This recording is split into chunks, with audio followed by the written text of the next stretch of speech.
Bom dia. Estou aqui diante de um livro maravilhoso de um autor universalmente conhecido. Após uma noite dedicada à tradução de uma peça de um autor colombiano, autor e diretor colombiano, meu amigo querido, que me ofereceu em algum momento 5 textos para que talvez eu fizesse como ator. Li os 5, escolhi um que me pareceu adequado a este momento.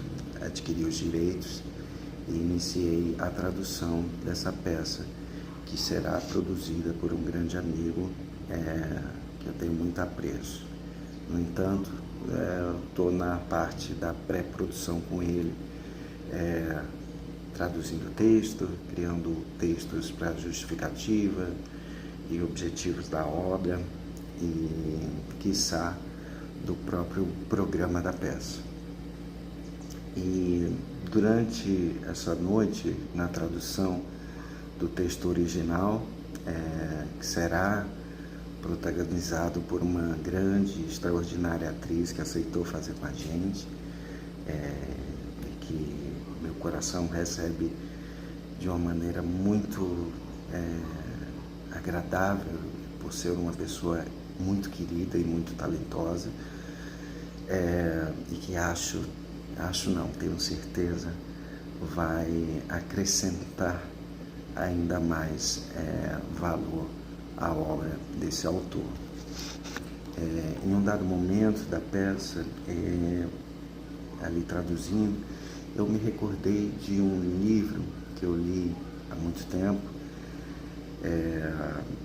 fora publicado pela Folha de São Paulo, uma coleção que eu avidamente corria para adquirir na banca de jornal. Entre outros títulos, e eu aficionado por quase todos os autores que eram publicados, surgiu este livro, que chama O Livro de Areia, de Jorge Luis Borges. Borges é um autor que eu já conhecia, que eu já tinha lido várias obras. No entanto, nesse em especial, publicava-se alguns contos inéditos do autor.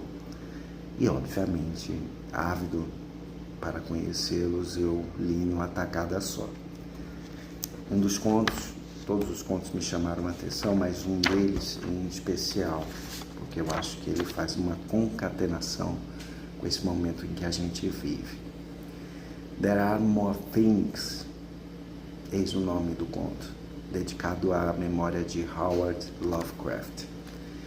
Howard Lovecraft fora amigo de Luis Borges, era também um escritor, e esse conto ele se debruça numa espécie de recriação de atmosferas criadas por Howard em seus contos. E ele então dedica-se a isso nesse conto, intitulado de There Are More Things. Bom, o conto, aqui já dando spoiler, trata-se da história de um homem que entra numa casa e de quem ele não sabe de quem é exatamente. Esse personagem que ele cria à la estruturas estilísticas de Esperando Godot, que não vem, a todo tempo construído e chamado no conto, e a gente vai entendendo mais ou menos algumas coisas pelas coisas, ou pela disposição das coisas dentro da casa dele. Isso é muito interessante. Eu vou ler aqui um trechinho final para poder discutir com vocês. Um trechinho final do conto. Ele, o personagem que está na casa, se questiona: como seria o habitante? Que poderia buscar neste planeta não menos atroz para ele do que para nós? de que secretas regiões da astronomia ou do tempo, de que antigo e agora incalculável crepúsculo teria chegado a este arrabalde sul-americano e a esta precisa noite. Senti-me um intruso no caos. Fora, a chuva tinha cessado. Olhei o relógio e vi com assombro que eram quase 2. Deixei a luz acesa e empreendi cautelosamente a descida. Descer por onde havia subido não era impossível. Descer antes que o habitante voltasse. Conjecturei que não fechara as 2 portas porque não soubera fazê-lo. Meus pés tocavam o penúltimo lanço da escada quando algo ascendia pela rampa. Opressivo, lento e plural. A curiosidade pôde mais que o meu medo e não fechei os olhos. Vou repetir. A curiosidade pôde mais que meu medo e não fechei meus olhos. Para quem conhece a obra do Borges, sabe, desde sempre, e isso é fato explícito, que sua obra está repleta de conexões com a filosofia e com a psicologia, matérias que me são muito caras, mas muito caras, tanto para o meu trabalho como ator, quanto para o meu trabalho como roteirista, escritor ou diretor. Nesse pequeno trecho final, há conexões que certamente podem passar ilesas aos olhos de quem não vê, ou de quem não sabe, ou de quem não consegue enxergar as engrenagens utilizadas pelo autor. Mas vamos dissecar isso agora e ver que conexões isso faz com esse momento. O personagem se sente um intruso no caos. Um intruso no caos porque o caos não é dele, é do outro. Na psicologia, a água remonta a emoção, ou representa a emoção. Existe esse significado de água na nossa vida. E veja que interessante. Ele diz: fora a chuva tinha cessado. Olhei o relógio e vi com assombro que eram quase 2. Somente quando a emoção cessa é que você se depara com a realidade. Então, sob emoção, a gente não enxerga muito a realidade das coisas. Na filosofia, a luz, que tem origem no fogo ou no sol, representa conhecimento. E é por isso que em nossas preces nós pedimos para sermos iluminados. Mas, quando a gente pede para ser iluminado, na verdade a gente está pedindo conhecimento necessário para executar o que tem que ser executado. Sei que muitas pessoas fazem uma prece pedindo iluminação como quem pede um gift, uma bênção, mas não é esse o sentido de ser iluminado. Ser iluminado é deter o conhecimento e você que vai executar. É preciso ficar atento a isso quando você pede para ser iluminado. Descer por onde havia chegado não era impossível, aqui diz o personagem. Mas também há de se reparar, em outras instâncias do conto, que a visão que ele tem na subida não é a mesma da descida. E que sim, também é possível subir por onde você desceu, ou vice-versa. Ele também descreve a questão das portas. Ele conjectura que não fechara as portas porque ele não sabia como fazê-lo.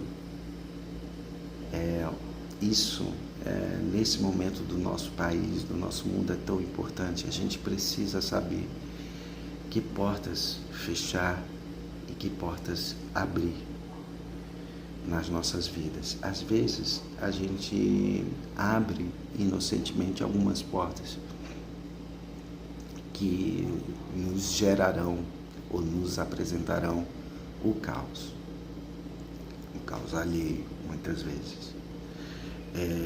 E eu vejo isso com muita graciosidade, porque o caos nem sempre é negativo ou necessariamente feio. A beleza no caos, o caos às vezes é uma busca. Você não tem como se achar se você não se perder. É necessário que você entenda isso. Ninguém se acha sem antes ter se perdido em algum momento. E aqui está algo bem importante. Quando ele fala que quando ele colocou os pés no penúltimo lanço de escada, algo ascendia pela rampa, opressivo, lento e plural. Opressivo, lento e plural. Estamos vivendo isso agora, exatamente agora. Me vem à memória um poema da Verônica Schofstall. Voltando aqui a Verônica Schofstall, essa autora maravilhosa que publicou um poema em 1971, intitulado de After a While. Esse poema, erroneamente atribuído a William Shakespeare, talvez por ser tão bem escrito, por ter tantas conexões filosóficas e psicológicas desse eu poético, ele traz diversas reflexões lindas que ela faz durante todo o seu percurso. E uma delas entra em conexão com o trecho final do livro do Borges, também com a peça e com a nossa vida como um todo. Ela diz o seguinte: às vezes nós perdemos o bem que poderíamos conquistar se não fosse o simples medo de tentar. Vou repetir: às vezes nós perdemos o bem que poderíamos conquistar se não fosse o simples medo de tentar. Ao final do conto, o Borges traz o seguinte: a curiosidade pôde mais que o medo, e não fechei meus olhos. Às vezes a gente na vida fecha os olhos para não ver aquilo que tem que ser visto ou que deve ser visto. A gente fecha os olhos para não ver aquilo que nos aterroriza. E aqui eu deixo uma pergunta: quanto de você existe naquilo que você detesta, que te aterroriza? Mais uma vez, quanto de você existe naquilo que você detesta ou que te aterroriza? Porque às vezes a gente fecha os olhos para o que é espelho. Às vezes a gente fecha os olhos para aquilo que é espelho. E assim fazemos com coisas, situações, pessoas.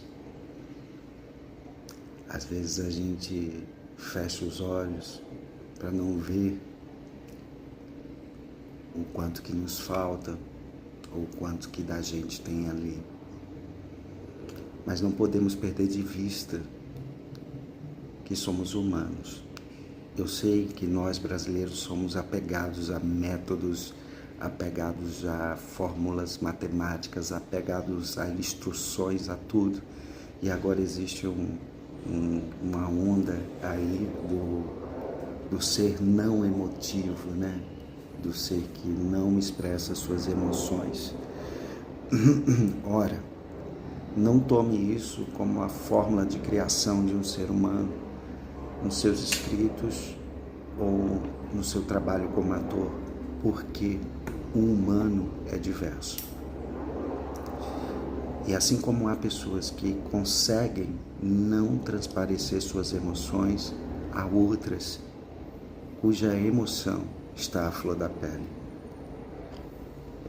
Então, quando for construir o seu personagem, fazer seu personagem, né, viver o seu personagem, preste atenção em que tipo de pessoa ele é. Nenhum autor senta para escrever personagens. Autores sentam para escrever seres humanos. E que pobre seria se todos os seres humanos que um autor escreve fossem iguais. A maior riqueza é que eles são diferentes e feitos ou interpretados por atores diferentes. E é por isso que Hamlet existe ano após ano, ou resiste, ou transita ano após ano no teatro, porque é feito por atores diferentes. Sinto, de alguma forma, aqui lidando com atores e trabalhando com eles, que nós somos contaminados pela velocidade das redes sociais. Passamos pelas emoções dos personagens como se estivéssemos passando o feed do Instagram.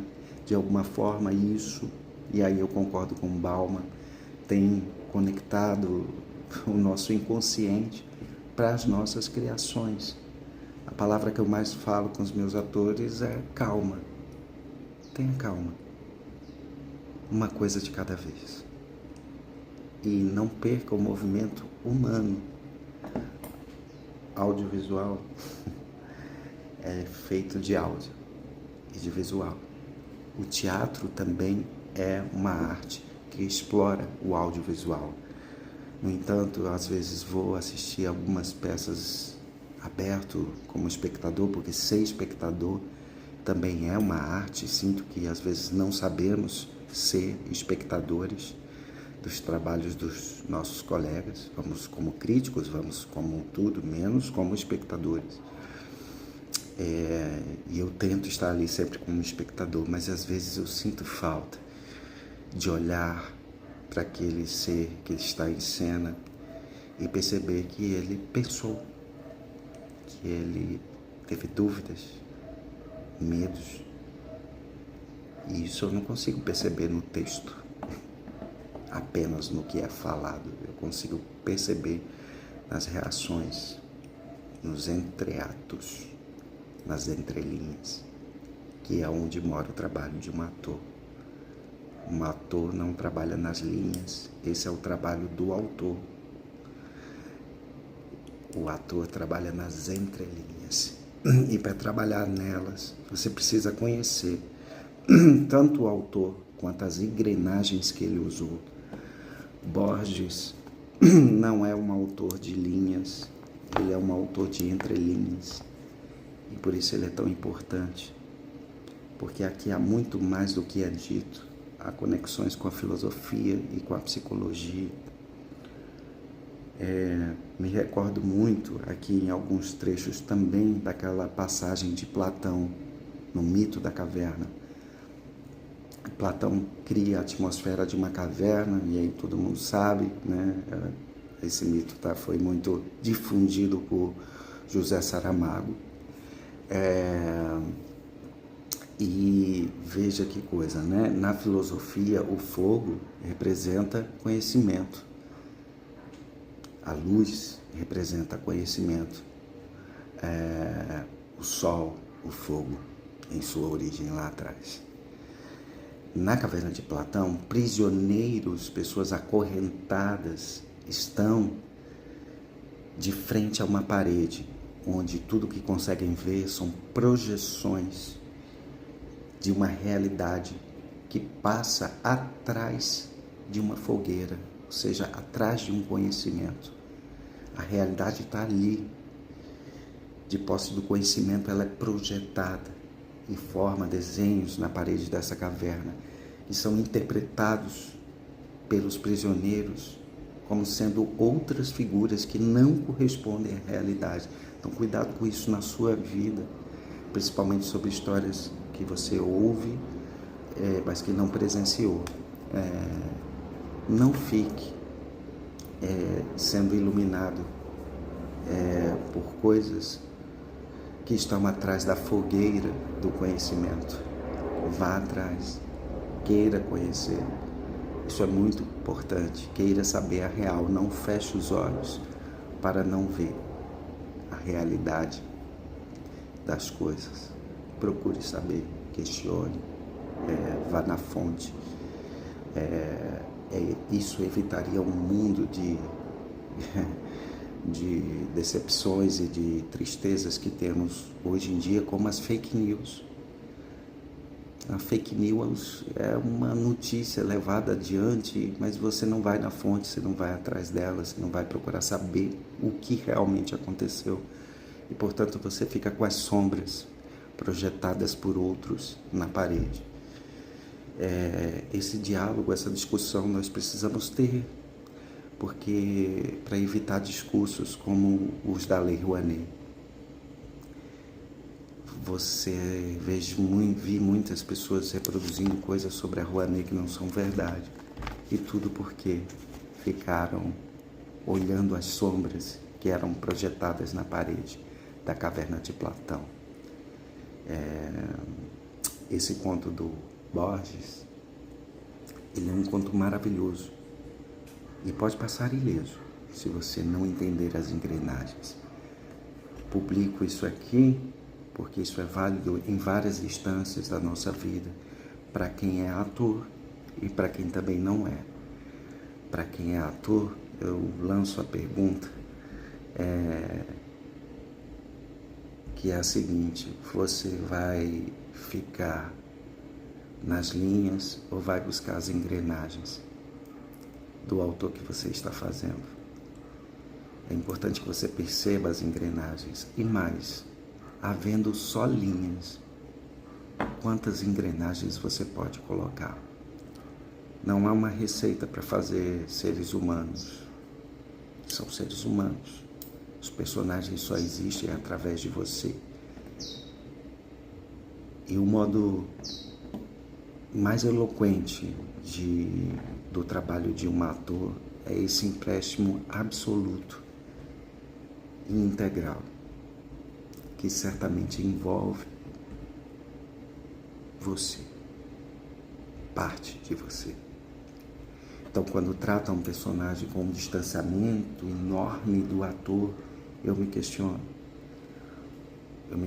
bastante, porque se ele for tão distante, não existe verdade. É só uma coisa feita, maquiada. A gente precisa saber que nenhum autor escreve personagens. Nenhum bom autor, nenhum grande autor escreve personagens.